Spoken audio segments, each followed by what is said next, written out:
Tingkat tertinggi ini dosa-dosa besar, seperti zina kan dosa besar, yang membunuh dosa besar. Maka kata Allah, qul ya ibadiyalladzina asrafu ala anfusihim, hai hamba-hambaku yang pernah berbuat israf. Mungkin ada sebagian yang pernah zina, pernah membunuh, dosa-dosa besar, ya, pernah korupsi, mau tobat dan sebagainya. Masya Allah, ya, alhamdulillah, dia mau tobat, mau kembali karena mungkin doa orang tuanya, doa sekitarnya, kesadaran dirinya, kan? Kemudian la taqnatu min rahmatillah, jangan putus asa dari rahmat Allah Subhanahu wa taala. Innallaha yaghfiru dzunuba jami'a. Allah akan mengampuni dosa-dosa itu seluruhnya sepanjang kamu mau tobat. Sepanjang mau tobat. Makanya Allah itu sangat menyukai orang-orang yang tobat dan berusaha kemudian kita mendekat kepada Allah. Dan Allah pun berikan jalan sampai titik terakhir dia, sampai nyawa di kerongkongan.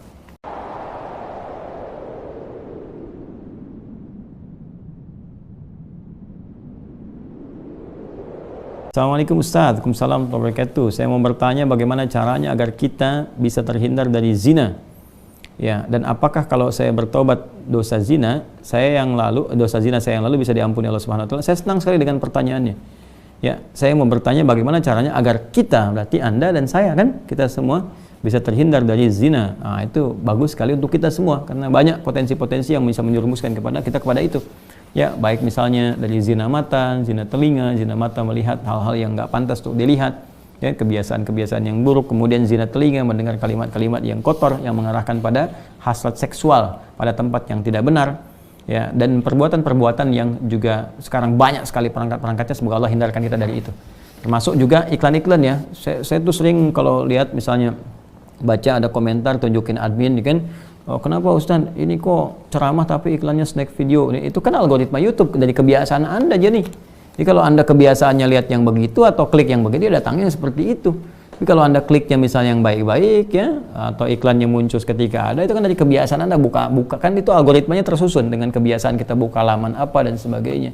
Jadi Anda sendiri sebetulnya yang mengkreasikan itu. Jadi mengkoreksi untuk membuka sesuatu itu yang benar sehingga nggak datang iklan-iklan yang nggak diharapkan, gitu kan? Baik. Lalu apakah kalau ada ini si fulan atau fulan yang bertobat dosa zina yang lalu bisa diampuni? Insya Allah. Bahkan jelas ayatnya. Quran surah ke-39, ya, Az-Zumar ayat 53. Dan ini kan turun ketika ada seorang ingin bertobat dari dosanya. Ya, dan ini dosa besar gitu kan. Bahkan ada ayat menyebutkan dari zina. Ya, apa yang disampaikan Allah di sini? Qul ya ibadiyalladzina asrafu ala anfusihim la taqnatu min rahmatillah. Ya, innallaha yaghfiru dzunuba jami'a. Ya, wahai hamba-hambaku, masih disebut hamba, dianggap hamba, diaku hamba oleh Allah Subhanahu wa taala. Ya, kata Allah, "Hei hamba-hambaku," katakan Muhammad SAW kepada hamba-hambaku yang israf berlebihan.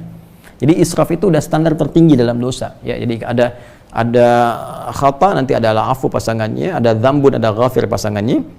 Ghafir Quran surah ke-40 misalnya ayat 3, ghafiriz dzambi wa qabilit taubi. Kemudian ada naik lagi dzunubun, ada ghafar pasangannya seperti surat Nuh ayat 10, faqultu astaghfiru rabbakum innahu kana ghaffar. Ada ghafur. Kalau naik lagi dzunubun ma'adh-dzulmi, jadi khata'un, dzambun, dzunubun ma'adh-dzulmi pasangannya ghafur, kemudian israf pasangannya rahim. Ya, israf pasangannya apa? Rahim. Makanya disatukan di Al-Baqarah ayat 286 kan? Rabbana la tu'akhidna in nasina aw akhtana khata'. Rabbana wa la tahmil 'alaina isran kama hamaltahu 'alal ladzina min qablina. Itu dzambun dan dzunubun ma'adh-dzulmi. Rabbana wa la tuhammilna ma la taqata lana bihi, seperti israf.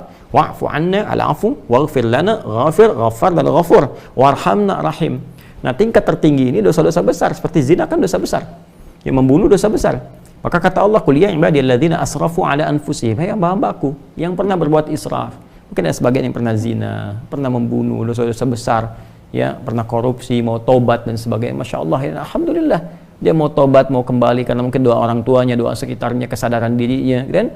Kemudian la taqnatu min rahmatillah, jangan putus asa dari rahmat Allah Subhanahu wa taala. Innallaha yaghfiru dzunuba jami'a. Allah akan mengampuni dosa-dosa itu seluruhnya sepanjang kamu mau tobat.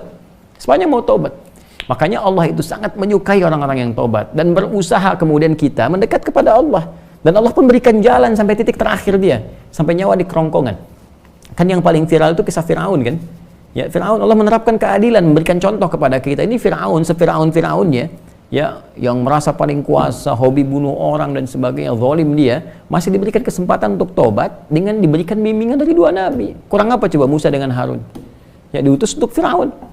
Ya, idhaba ila fir'auna innahu tagha. Datanglah kepada Firaun, dakwahi dia dengan penuh kelembutan. Dia sudah mulai menyimpang.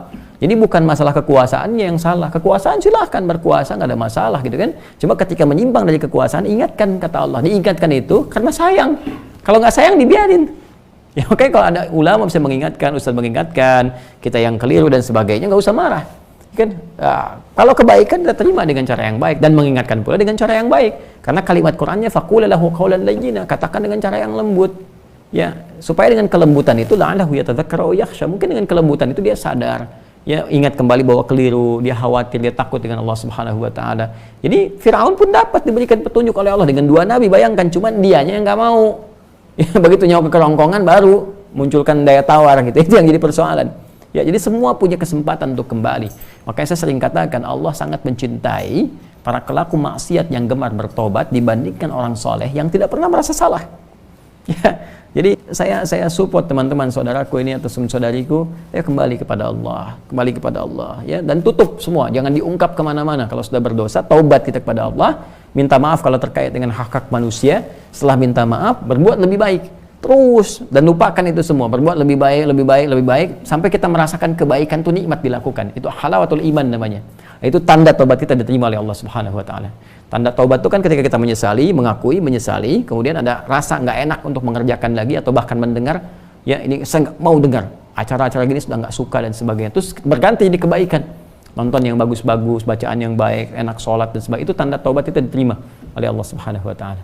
Ya, jadi di sini saya kira semua punya kesempatan yang sama untuk menjadi baik, untuk dimuliakan oleh Allah Subhanahu wa taala, dan tidak sungkan kita mendoakan setiap orang termasuk diri kita sendiri, yang untuk selalu berusaha ya, konsisten pada nilai-nilai kebaikan.